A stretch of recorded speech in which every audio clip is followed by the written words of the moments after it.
If God is all-loving and all-powerful, then why does so much suffering exist? Why do innocent people die? Why do disasters strike? And why does evil seem to win so often? This question, known as the problem of evil, has challenged believers and philosophers for thousands of years. Some say suffering proves that God can't be real. Others believe it reveals something deeper about free will, purpose, and the nature of good itself.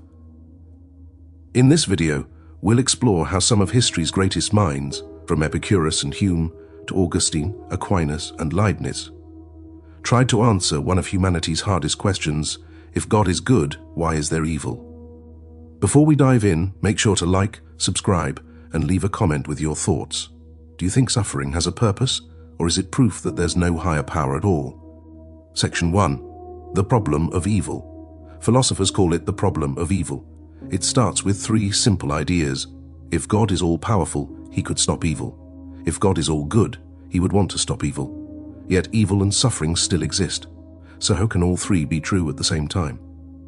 This isn't just a religious question, it's a logical one. If an all-loving, all-powerful being created the world, why does that world include pain, injustice, and cruelty? Some thinkers saw this as undeniable proof that such a God cannot exist. Others believed that the answer lies deeper, in human freedom, or in purposes we simply can't see. And that's where the great philosophical debate begins. Section 2. The critics of God's goodness. After centuries of faith and tradition, some thinkers began to question whether the idea of a good and powerful God could truly make sense in a world full of pain. One of the first was Epicurus, the Greek philosopher who lived over 2,000 years ago. He presented what's now called the Epicurean paradox. He asked, is God willing to prevent evil but not able? Then he is not omnipotent. Is he able but not willing? Then he is malevolent. Is he both able and willing? Then why does evil exist? Epicurus wasn't simply trying to attack religion, he was raising a logical challenge. If suffering is real, then either God isn't all-powerful or he isn't all-good. For him, the simplest explanation was that the gods might exist, but they are indifferent, living in perfect peace, far removed from human affairs. The pain of the world, in his view, was not part of a divine plan. It was simply the nature of reality. Many centuries later, during the Enlightenment, the Scottish philosopher David Hume revived Epicurus's challenge. In his dialogues concerning natural religion, Hume asked his readers to look honestly at the world, wars, disease, injustice, and unimaginable cruelty. If this world was truly designed by an all-powerful, all-loving God, Hume said, then shouldn't it reflect perfection rather than chaos? Hume suggested that the evidence points in a different direction. Maybe God is powerful but not good. Maybe God is good but not powerful. Or maybe, the hardest idea of all, there is no God behind creation at all. For Hume, the problem of evil wasn't just emotional or spiritual. It was philosophical evidence, a reason to doubt the existence of a benevolent creator. And even today, that line of thought continues to echo. Every time tragedy strikes, a war, a child's death, an innocent life lost, people ask the same question Epicurus asked long ago: if God is both good and powerful, how could he possibly allow this? The critics left the world with a haunting conclusion. Either God is not who we think he is, or he may not exist at all. Section 3. The defenders of God's goodness. For many, the existence of suffering seemed to destroy the idea of a loving God. But for others, it became the starting point to understand him more deeply. Over the centuries, great thinkers and theologians tried to defend God's goodness, to explain how evil could exist in a world created by a perfect being. Their arguments are known as theodicies, explanations for why a good God allows evil. St. Augustine of Hippo, in the 4th century, offered one of the most influential answers. He said that evil is not a thing in itself. It's not a force created by God. Instead, evil is the absence of good, just as darkness is the absence of light. In Augustine's view, God created everything good, but gave humans the precious gift of free will, the ability to choose. And with that freedom came the possibility of rejecting goodness. When humans turned away from God, evil entered the world, not as a creation, but as a corruption of something good. So, for Augustine, the blame for evil doesn't lie with God, but with human choice. Yet even then he believed God could bring good out of evil, like light shining through cracks in the darkness.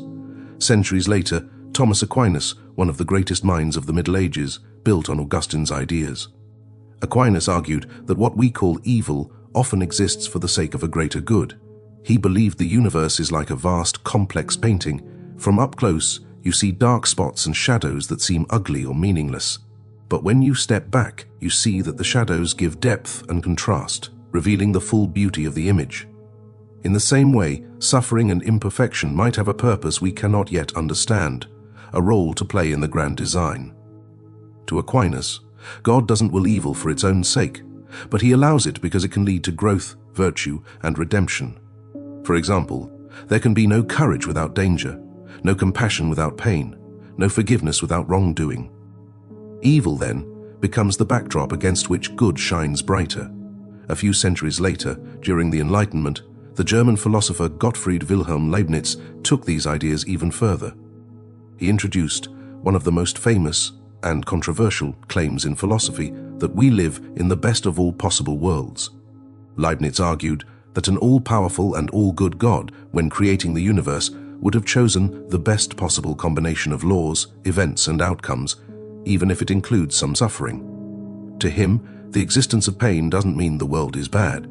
It means that, in the vast scale of eternity, every event, even tragedy, contributes to a greater harmony that we cannot yet see. Of course, not everyone agreed. The French philosopher Voltaire famously mocked this idea in his novel Candide, written after the devastating Lisbon earthquake of 1755. Through the character Pangloss, who insists that everything is for the best in the best of all possible worlds, Voltaire exposed the absurdity of claiming that all suffering serves a divine purpose. For him, such optimism was a dangerous denial of real human pain.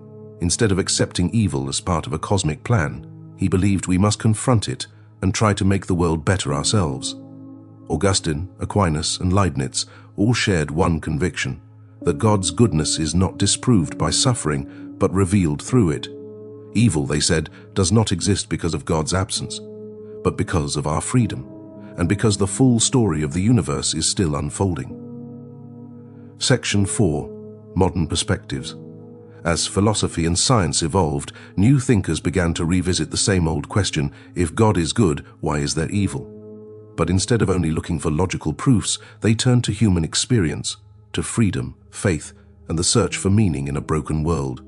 One of the most influential modern defenders of faith was Alvin Plantinga, an American philosopher who reshaped the debate in the 20th century.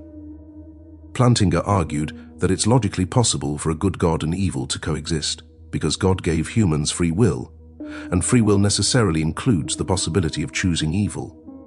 A world with free creatures, capable of love, creativity, and moral choice, is, he said, better than a world of robotic beings who can only do good. But with that gift of freedom comes risk. Humans can misuse it. So evil doesn't disprove God's existence. It reveals the cost of genuine freedom. This became known as the free will defense, and it remains one of the strongest philosophical responses to the problem of evil today. Yet other thinkers took a different path, one less about logic and more about existence.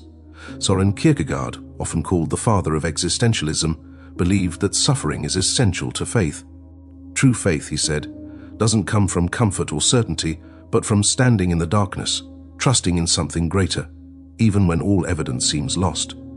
For Kierkegaard, faith is not a guarantee that suffering will disappear. It's the strength to keep walking through it. In the 20th century, another voice carried this idea to a deeper, more human level, Viktor Frankl, a psychiatrist and Holocaust survivor. In the horrors of Nazi concentration camps, Frankl saw people stripped of everything, freedom, dignity, even family, yet some still found purpose. From that experience, he developed logotherapy, the belief that our deepest need is not pleasure or power, but meaning. He wrote, "Those who have a why to live can bear almost any how." For Frankl, suffering is not meaningless by nature. It becomes meaningless only when we fail to give it meaning. And so, even in unbearable pain, humans can still find a reason to endure, to love, and to create. These modern perspectives shift the question from why does God allow evil to what can suffering teach us? They suggest that maybe the presence of pain doesn't destroy the idea of God. Maybe it invites us to participate in the ongoing act of creation, to bring good out of evil, meaning out of chaos, light out of darkness. In the end, the modern view doesn't claim to solve the problem of evil. It accepts that mystery will always remain, but within that mystery, it sees an opportunity for growth, for compassion, and for discovering the strength of the human spirit. Section 5. Conclusion: Light in the darkness.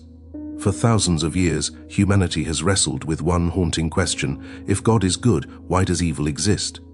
From Epicurus and Hume, who doubted that a good God could survive the reality of suffering, to Augustine, Aquinas, and Leibniz, who saw evil as a shadow that gives depth to the light, and finally, to modern voices like Plantinga, Kierkegaard, and Viktor Frankl, who turned suffering itself into a path toward meaning. Every generation has searched for an answer. Yet maybe the truth is that no argument, no philosophy, can ever fully explain pain, because the problem of evil is not just an intellectual question, it's a human one. It's the mother asking why her child died, the survivor wondering what purpose their suffering could possibly serve, the believer who prays and hears only silence. Logic can take us far, but it cannot erase the ache of the heart. And perhaps, as some have said, the real question is not why there is suffering, but what we do with it. Do we allow pain to harden us or to make us more compassionate? Do we use freedom to harm or to heal? Maybe the mystery of evil is also the invitation to goodness, the chance for humanity to participate in creation, to bring light where there is darkness. In the end, we may never fully understand why evil exists, but we can still choose to respond with love, with courage, with faith, and in doing so, reveal a glimpse of the divine within ourselves. Because perhaps the ultimate proof of God's goodness is not the absence of suffering, but the presence of hope that refuses to die within it. If this made you think, if it challenged or inspired you, make sure to like, subscribe, and share your thoughts in the comments. What do you believe?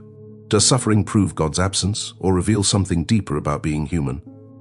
The debate continues, but so does the search for meaning.